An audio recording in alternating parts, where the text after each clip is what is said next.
100 000, 200 000, 300 000 cas de contamination par les variants Delta et Omicron chaque jour. Les statistiques s'envolent et l'impression de ne rien contrôler flambe. L'inquiétude nous saisit. Les masques sont-ils assez efficaces? Les gestes barrières sont-ils suffisamment respectés? Et ce n'est pas tout.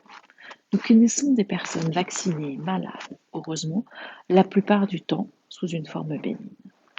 Nous ne savons pas comment mieux protéger nos familles, nos enfants, nos parents parfois très âgés. Certains d'entre nous éprouvent face à cette situation une peur, voire un sentiment de panique qui peut générer une véritable souffrance. Cette souffrance conduit certains à l'isolement social, à la peur de l'autre.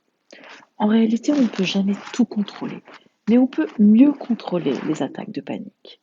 Une attaque de panique arrive quand on ne s'y attend pas, sans qu'il y ait forcément un déclencheur apparent.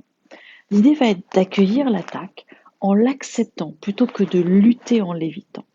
On va accepter l'idée qu'on ne sait pas pourquoi elle vient à ce moment précis, mais en revanche, se dire qu'elle va repartir aussi vite qu'elle est venue sans nous mettre en danger.